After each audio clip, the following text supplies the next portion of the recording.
রামের মতো না এমন সুধা না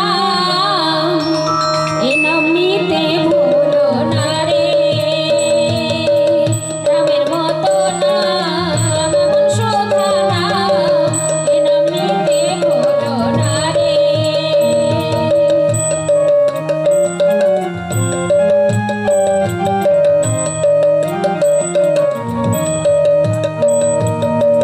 পিছে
আমি আমার শ্রী শ্রী মহিষার মনসা মাতার শ্রীচরণে সহস্র শতকোটি প্রণাম জানিয়ে এবং আমার পরম দয়াল পরম গুরু শ্রী শ্রী ঠাকুর অনুকূল চন্দ্রের চরণে আমার সহস্র শতকোটি প্রণাম জানিয়ে এবং আজকে যার নাম করতে বসেছি আমার বহু করাবে, তাই যদি আপনারা এক মনে এক চিত্তে সেই রাম নামটুকু শ্রবণ করেন, তাই এই রাম কথার অনেক অন্ত অনেক মহিমা। এই অধম সন্তান যদি আপনাদের কৃপা পায়, যদি তার শিক্ষাগুরু দীক্ষাগুরু যদি যৎকিঞ্চিৎ আশীর্বাদ করেন, তাহলে হয়তো কিছু রাম কথা আপনাদের শ্রবণ করতে পারে। তাই শিক্ষাগুরু এবং দীক্ষাগুরুর চরণে প্রণাম জানিয়ে এবং সর্বশেষ করে এখানকার উৎসব কমিটি যারা দীর্ঘদিনের কঠোর পরিশ্রমের মধ্য দিয়ে এই মহতী অনুষ্ঠানের আয়োজন করেছেন, সেই উৎসব কমিটির চরণে আমার সহস্র শতকোটি প্রণাম জানিয়ে আমি কিছু রামগুণ কথা বলতে চলেছি।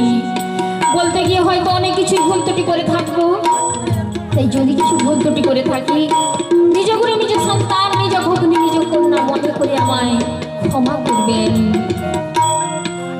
কৈলাস পর্বতে দেবাড়িতে মহাদেব বসে রয়েছেন আর পাশে রয়েছেন আমার মা পার্বতী। তাই মা পার্বতীর মনে বড্ড বাসনা জেগেছে রাম নাম শ্রবণ করবে বলে। তাই মা পার্বতী আমার সেই বাবা ভোলানাথের ধ্যান ভঙ্গ করছেন আর বাবা ভোলানাথকে স্মরণ করছেন। নমো শিবায় নমো শিবায় নমো শিবায় নমো নমো নমো শিবায় নমো শিবায় নমো শিবায় নমো নমো নমো শিবায় নমো শিবায় নমো শিবায় নমো নমো।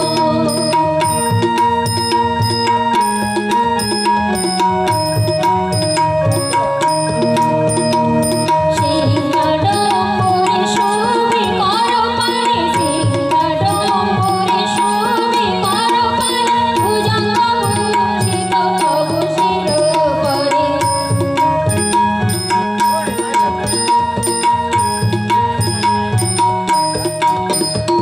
বাগচর মরে ধামে মনের বাসনা কর পুরাণ।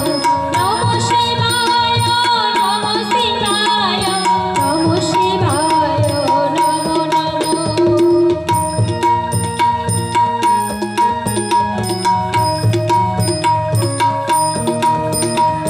যে ডাকে তোমারে কৃপা করো তাই, যে ডাকে তোমারে কৃপা করো তাই, কৃপা করি করে সও সদয়। নমঃ শিবায় নমঃ শিবায় নমঃ শিবায় নমো নমো। নমঃ শিবায় নমঃ শিবায় নমঃ শিবায় নমো নমো।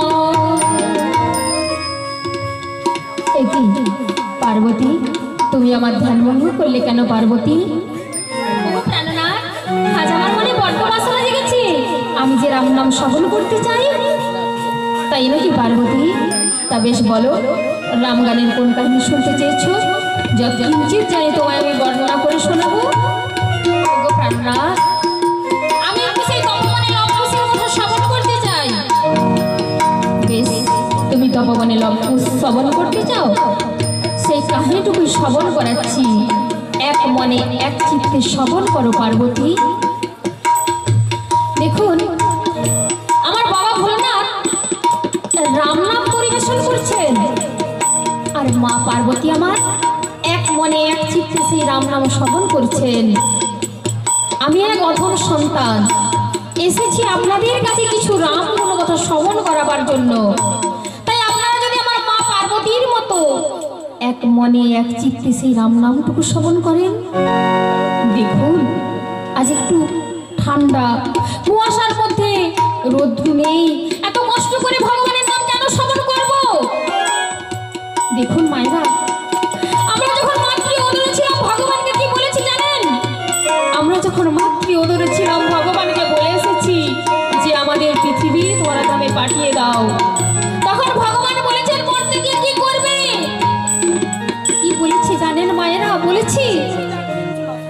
মরতে গিয়ে তোমার নাম গুণগান করব। তাই ভগবান আমাদেরকে সর্বাঙ্গে সাজিয়ে গুছিয়ে সুন্দর করে পাঠিয়ে দিয়েছেন। কি দিয়েছেন? এই যে দুটি হাত দিয়েছেন, তার চরণে একটু তুলসী পাতা দিয়ে সেবা দেওয়ার জন্য। দুটি নয়ন দিয়েছেন তার রূপ দর্শন করার জন্য। একটি বদন দিয়েছেন তার নাম বলবার জন্য। দুটি কর্ণ দিয়েছেন তার নাম শ্রবণ করতে যাওয়ার জন্য। দুটি চরণ দিয়েছেন তার নাম যেখানেই হবে সেখানে শুনতে যাওয়ার জন্য। ভগবান এইভাবে আমাদেরকে সাজিয়ে গুছিয়ে সুন্দর করে পাঠিয়েছেন। তাই আমাদের এই সংসারে পুত্র বল, মাতা বল, পিতা বল, অন্তিমে কেউ সঙ্গে যাবে না মা। সব সময়ের জন্য যিনি সঙ্গে থাকবেন তিনি স্বয়ং ঈশ্বর। তাই আসুন না, আমরা পৃথিবীর ধরাধামে এসেছি খেলা খেলতে। খেলা শেষ হয়ে গেলে যে যার বিদায় নিয়ে চলে যেতে হবে এই সংসার বঙ্গমঞ্চ ছেড়ে। তাই আসুন আমরা একত্রিত হয়ে সেই ভগবানের নাম এক মনে এক চিত্তে শ্রবণ করি। কাল হয়তো আজ এই রাম নামে আমার সময় থাকবে না। তাই আমাদের এত কষ্ট করে কমিটিরা অনুষ্ঠানের আয়োজন করেছে। তাই সবাই আসুন না এক মনে এক চিত্তে আমার মা পার্বতীর মতো রাম নামটুকু শ্রবণ করি। এই বলে ভোলানা সিংহাডম্বর হাসতে লইল, জয় সীতারাম বলে গান আরম্ভের পূর্বে সকল ভক্তগণের কাছে অনুরোধ করি সবাই একবার মদন ভরে বলুন হরি হরি। নিতাই গৌর প্রেমানন্দে হরি হরি বল, নিতাই গৌর প্রেমানন্দে হরি হরি বল, নিতাই গৌর প্রেমানন্দে হরি হরি বল।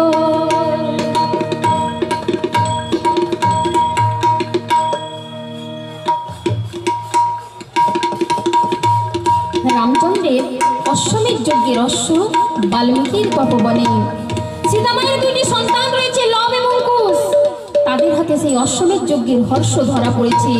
আর সেই হর্ষ উদ্ধার করতে গিয়ে লক্ষণ, ভরত, শত্রুঘ্ন সবাই হয়েছে পরাজিত। তাই ভগ্নদূতের নিকট সেই খবর পেয়ে মর্মাহত রামচন্দ্র বেরিয়ে পড়লেন সেই দুটি বালকের সঙ্গে যুদ্ধ করবার জন্য। কিন্তু মনে মনে ভাবলেন না না না না, আমি যাই, মাকে একটা প্রণাম করে আসি। দেখুন প্রভু শ্রীরামচন্দ্র আমার যুদ্ধ করতে যাবেন, মাকে প্রণাম জানাতে যাচ্ছেন কেন? না জননী জন্মভূমিশ্চ স্বর্গাদপি গরীয়সী। জননী আমাদের স্বর্গের থেকেও বড়। তাই পিতামাতা যদি একাশনে থাকে মাতাকে প্রণাম করে তারপর পিতাকে প্রণাম করতে হয়। কারণ সর্বাগ্যে পনস্যা যিনি আমাদেরকে 10 মাস 10 দিন গর্ভে ধারণ করেছেন, বুকের সিঁদুর দিয়ে এত বড় করে তুলেছেন। তাই মাকে তো প্রণাম জানিয়ে যেতেই হয়। মাকে প্রণাম জানিয়ে না গেলে আমাদের কোনো কাজই শুভ হয় না। তাই প্রভু শ্রীরামচন্দ্র আমার মাকে প্রণাম জানাতে গিয়ে বলছেন, মা প্রণাম হই চরণে। কল্যাণ হোক বাবা। হরে রাম, তুই আমার যুদ্ধের সাজে কোথায় চলেছিস বাবা? মা তুমি কি শোনো নাই ওই বাল্মীকির তপবনে দুটি বালক যে আমাদের যজ্ঞাস্ত্র আটক করেছে? সেই যজ্ঞাস্ত্র উদ্ধার করতে গিয়ে আমার সহোদর ভ্রাতা লক্ষণ, ভরত, শত্রুঘ্ন সবাই যে পরাজিত মা। আমি চলেছি সেই দুটো বালককে উপযুক্ত শাস্তি দানের জন্য। তুমি আমায় আশীর্বাদ করবে না মাতা? কি বলছিস বাবা? অন্যান্য সময় তুমি যুদ্ধে গেলে আমায় প্রাণ ভরে আশীর্বাদ করেছো, কিন্তু আজ আমাকে হেসে উঠলে কেন? আমি আবার হাসলাম কখন? হাসলে না। ওই যে কই কই মা, সুমিত্রা মা সবাই বসে রয়েছে, ওদেরকে জিজ্ঞেস করে দেখুন আপনি এসেছেন কি না। এসেছি বাবা। কেন জানিস? কেন মা? তাহলে বলছি শোন। এই বলে মাতা কৌশল্যা তখন প্রভু শ্রীরামচন্দ্রকে বলছেন, কি বলছেন জানেন? আমি ছিল যে শয়নে দেখিনু সবনে বাল্মীকির তপবনে। ছিল যে শয়নে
শুধু তাই নয় বাবা রাম, শুধু তাই নয়, তুই কি জানিস বাবা রাম, আমার মা জানকী অযোধ্যায় ফিরেছে, আর তার সঙ্গে সেই দুইটি বালক। আমি যে আমার স্বপ্নের মধ্যে দেখলাম বাবা, আমার মা জানকীর সঙ্গে সেই দুইটি বালককে আমি যে স্বপ্নের মধ্যে দেখলাম। আচ্ছা মা, তোমার সেই স্বপ্নে দেখা সন্তান দুটিকে দেখতে কেমন? ওরে রাম, ওরে রাম, তুই জানিস আমার স্বপ্নে দেখা সন্তান দুটিকে দেখতে কেমন? তাহলে বলছি শোন। এই বলে মাতা কৌশল্যা তখন বলছেন, কি বলছেন জানেন? ঠিক যেন রাম তোমারই মতো, ঠিক যেন রাম তোমারই মতো, জানকী মায়ের ছেলে দুটি, ঠিক যেন রাম তোমারই মতো, জানকী মায়ের ছেলে দুটি, ঠিক যেন রাম তোমারই মতো, তোমারই তেজ তোমারই বল, ঠিক যেন রাম তোমারই মতো, তোমারই তেজ তোমারই বল, ঠিক যেন রাম তোমারই মতো, জানকী মা সাথে ধনুর্বাণ হাতে ধরে রাম দুটি সন্তান, জানকী মা সাথে ধনুর্বাণ হাতে ধরে রাম দুটি সন্তান, ফুলের মালা পরে মাথায় জটা ধারে, ফুলের মালা পরে মাথায় জটা ধারে, রয়েছে তপস্বীর বেশে, রয়েছে তপস্বীর বেশে, জানকী মা সাথে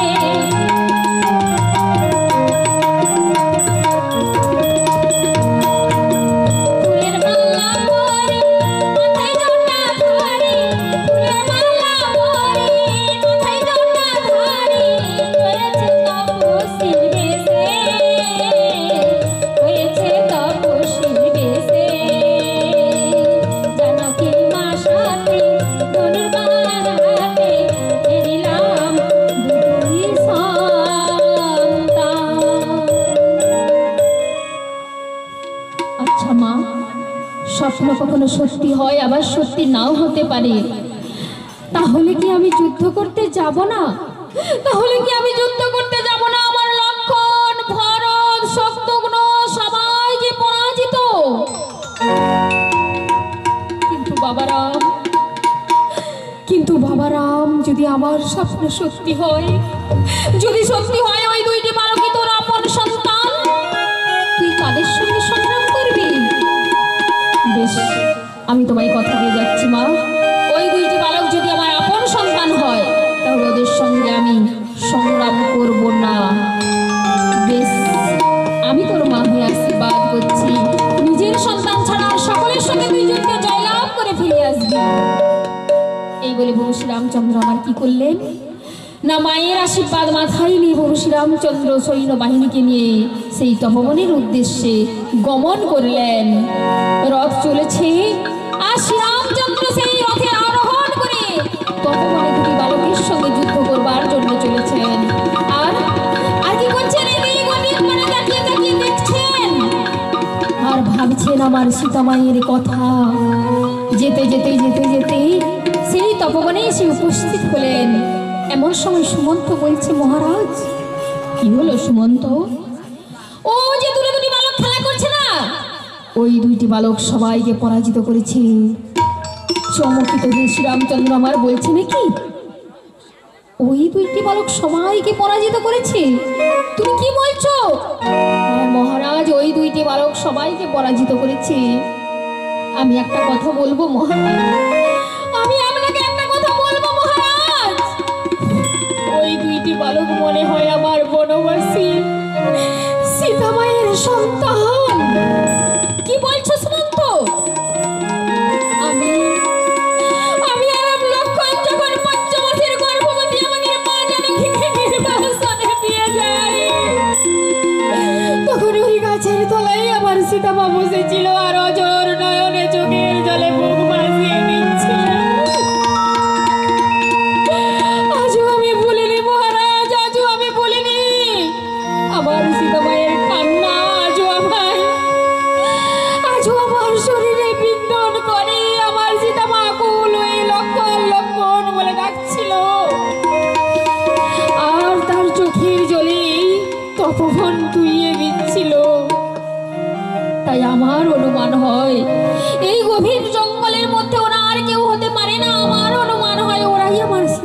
সন্তান। একটু খোঁজ নিয়ে দেখুন না, তারপরে না হয় যুদ্ধ করবেন। কি বলছো? কি তুমি কি বলছো? আমি খোঁজ নিয়ে দেখবো। হ্যাঁ মহারাজ। এই বলে শ্রীরামচন্দ্র তখন সেই বালকদের পানে তাকিয়ে রয়েছেন আর ভাবছেন আমার মা সীতার কথা, ভাবছেন আমার কৌশল্যার কথা। কিন্তু সেই দুটি বালক শ্রীরামচন্দ্রকে লক্ষ্য করে বলছেন, কি হে শ্রীরামচন্দ্র, দোহারে দেখিয়া বুঝি কাঁপিছে অন্তর, আসুন না। কিন্তু প্রভু রামচন্দ্র আমার ভাবছেন সেই মাতা কৌশল্যার স্বপ্নে দেখা দুটি সন্তানের কথা, আর ভাবছেন আমার সীতামায়ের কথা। ভাবতে ভাবতে বালকদের উদ্দেশ্যে বলছেন আর গাইছেন। কি বলছেন জানেন?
করতে এসে আমাদের পরিচয় চাইছেন।